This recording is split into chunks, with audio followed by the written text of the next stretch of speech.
quick to take the bait and catch the perfect prize. Dan's departure in '77 was really, at its worst, just a time of adjustment for Dewey and I. It had got very riddled with problems while Dan was still with the band. He couldn't make the schedules. It was just, we couldn't function as a group.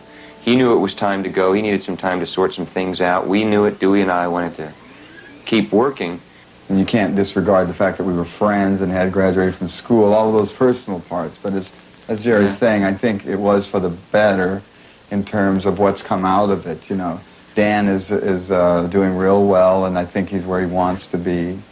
And he surely wasn't where he wanted to be at that time. You know, we've all been through rough spots, each of us really, as it pertains to this life, which is not an easy life to live sometimes. And I think at the same time, Jerry and Dewey got a real renewal of their commitment to the band and their commitment to music, where for a while it might have just been sliding a little bit too easy for a while, because they got a lot of fame and a lot of money real quick when they were young, you know. I don't find that and we haven't really ever steered America's music around the fads or the trends, but as far as writing, when you're actually sitting down to write a song, sometimes you have to at least consider how will this song be interpreted. There's a lot of pressure to write hits, you know. Or is it a hit? What are you writing? Is this another obscure album track, or is this a single possibility? Or how should I cut my hair while I'm writing this song?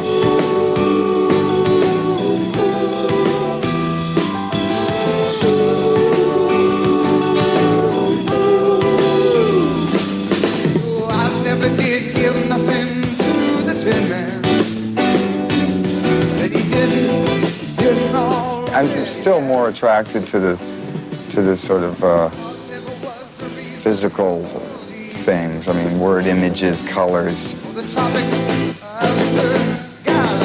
Things that you can kind of read into one way or another in your own way. It's pretty hard to interpret "I love you" or "I hate you" in any other way, you know. So I like to write something that the listener can put his own.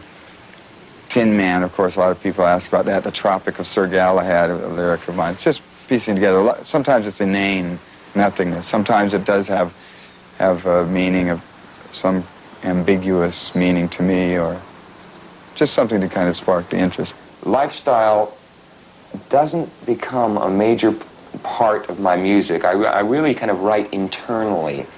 I don't have a very exorbitant lifestyle, so I don't see it as leaving any, you know, I don't write about the parties I go to or this, you know, the outgoing things. I write more from the heart.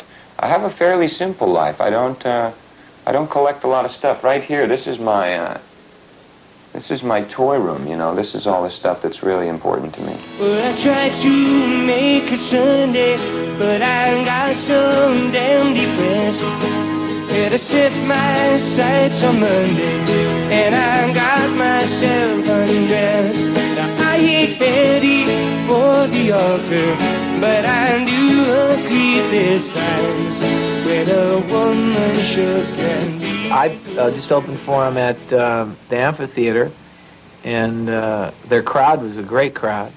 And they came out and they went nuts. And they have all those hits, you know, from way back when, even when they were teenagers, you know, that's how long they've been going. So it really works for people. People really, when they hear some of those hits back, it reminds them of, you know, happier days, maybe. Keep on thinking about you, just ain't going in surprise.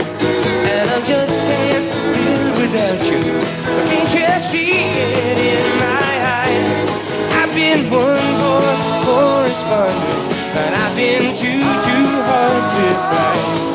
But it doesn't mean, girl, you ain't been on the mind. Our style and so forth, anyway, it's such a kind of encapsulated thing that there's really no rough edges, or, you know, it's pretty well, we're just melody and lyric conscious, and which all music is supposed to be anyway. But no, we couldn't do a disco thing really during the disco movement. We've never been able to con anybody into believing we were a new wave act. Dewey's a great break dancer. I've been I trying do a to little get break dancing now and then. I